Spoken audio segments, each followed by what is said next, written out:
So we're here to speak about the alternatives that you as a shareholder have with... You as a shareholder have... Start again. The alternatives... We're here to speak about the alternatives that you as a shareholder have vis-a-vis your investment in this company. And in order to reach some conclusions, we've tried to step back and think about what the company is doing in the industry context in which it operates. Pause. So if we look at the industry context in isolation, we see that in the three products that you offer, broadband, television and telephony, there are different dynamics. Okay. You said on the second one. Yeah. Broadband, broadband, TV and telephony. There are different dynamics in each of them. If we focus on broadband, you have a lot of tailwinds. Why? Because you operate as a cable provider, and therefore in a world in which the usage of internet is increasingly important, you're going to win other internet providers because you can provide faster speeds with lower latency. So that is the product that you can use as a defense in the context of industry headwinds. However, the TV product is the one where you're going to face bigger challenges. And those include, on one end... Let's introduce some words. Yeah. The TV element is where you're going to face bigger challenges. Pause. Now you're going to identify them. Okay. Not just... Yeah. So start that TV again. It's TV... So the TV product is where you're going to face bigger challenges. Pause. On one end, you have all these new competitors in the form of OTTs like Netflix, Amazon's, Facebook's, where people spend time. And at the end of the day, people have X amount of hours to spend time on TV or on any other animated... Yeah, I say because I don't know how to use which word. Media. Offerings, media. Whatever. Yeah, animated. So it's a matter also of vocabulary, I guess, lack of vocabulary or, anyways. Animated media. What was I saying? So one of the challenges is that you have these new competitors in the form of Netflix, Amazon, Facebooks that take up time of your customer.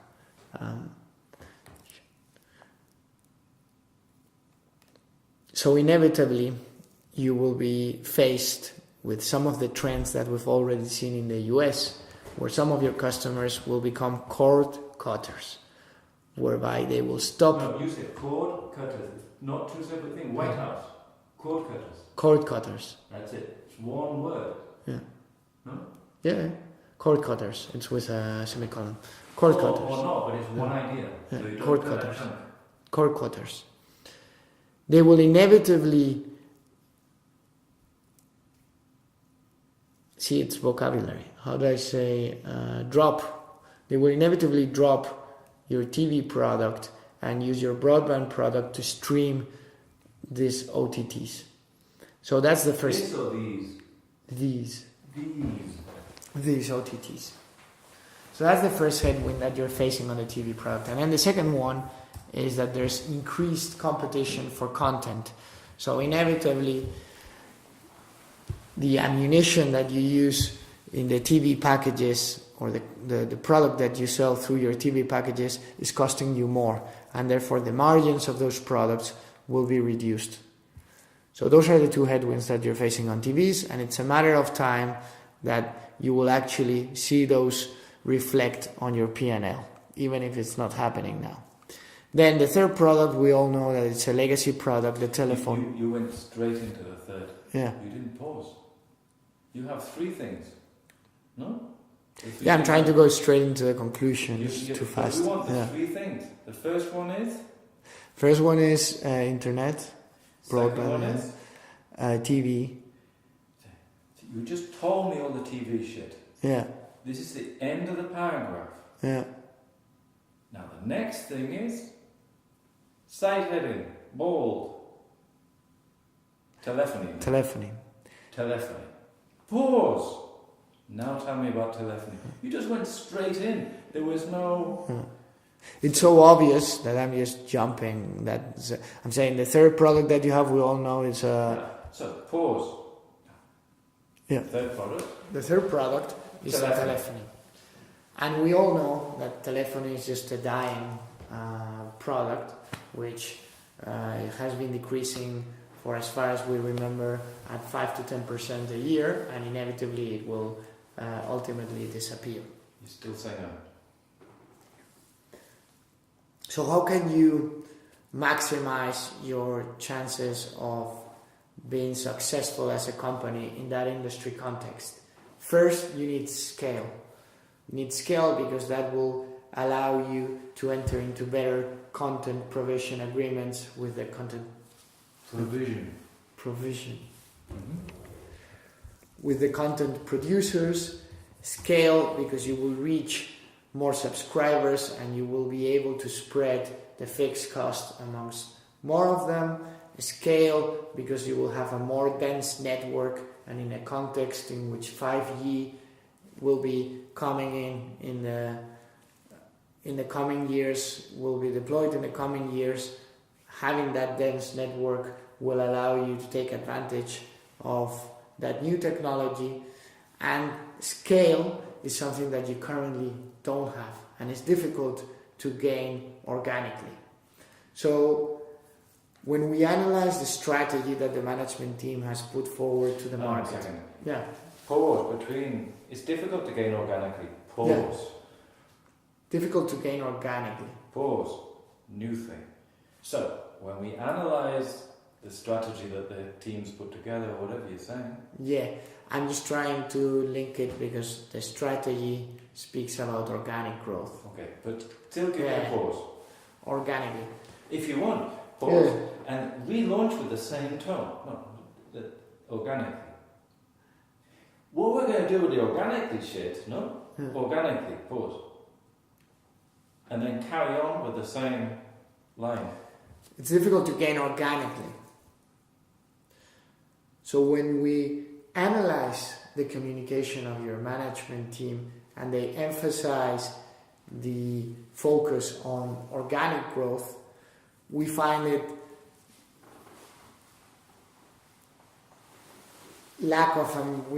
it has a lack of ambition, which the market clearly is not welcoming. So in that need to gain scale, the organic growth in the way it has been presented by your management team won't get you there. What other alternatives do you have? Well, first, you can be more aggressive on the organic growth. It feels like your management team doesn't have the conviction around that strategy to be able to actually be more aggressive and be confident that they will succeed. So there's some questions around that first alternative. But then the other two alternatives are: one, to merge into a company. One, merge into a company that can provide scale, that has a similar size, where you have an alignment of interest and where you complement the two businesses because of their geographic footprint, for example, or because of their product offering. That would be the second alternative, and we have this and those options in mind. And thirdly and finally, you as a shareholder, 20% shareholder, we believe that it has come the time where the asset has gone sufficiently through the runway that there's not much left. So a sale in this context wouldn't be a crazy thing to pursue, and clearly we don't foresee the company in the near future having a higher valuation than the one we're observing right now, given all the industry dynamics that we just discussed. So it would be the best time that we can think of in the near future to consider a sale. So those were the three alternatives. Anyway, that's Repeat the three alternatives. Be more aggressive on the organic growth. Merge into a company which is complementary, whether it is geographically or product offering, or thirdly, sell the company or sell your stake. I like the resume at the end. Do you do resumes at the end? Do you use summaries at the end of your presentations? Presentations are typically more interactive. They're more conversations than presentations. But I like the repetition and the summary at the end of the three ideas. Yeah. Even if you're in a conversation, wouldn't you? No, and typically we have the slides, we run through slides, so... But to come at the end with it, and to repeat the three things, you have this, this and this. Was it buy, merge or sell? No? Yeah. No, it's grow more aggressively, invest more. Grow, merge or sell. Yeah, very simple. Yes. No rocket science. I would even summarize it more without all the details, because you give me a summary with some alternatives and details. You know, grow, merge, or sell. Yeah, I agree. That's a punchline. Oh, grow, merge, or sell. Okay, simple. It's hard to digest by the audience. That's why I would try to soften it a bit with soften it a bit by being. I understand. Okay, so I'm not saying I'm right. I'm just saying this is possible alternatives that you can do that are normal. I think I need to come with a presentation well prepared so that you see how I do it in front of clients. I also have a more structured thing for the presentations where you start off with the beginning, the introduction, the referring to things, the summary at the end, vocabulary that you can use and you insert in your thing to give you a structure to it. Maybe we'll do that next week. Maybe we'll do that. So it's a presentation structure. So next class. Presentation structure. It's not super confidential, so I can just bring I'm working on this thing for next Thursday. So... No, what you're telling me now is what every journalist in the world knows. Huh? What you just told me. Knows. It's no, but I mean, if I put a name to some of the alternatives and all that, it's not super confidential, but it becomes a bit more proprietary. Proprietary. Proprietary. Okay, so let's listen back to this. Yeah.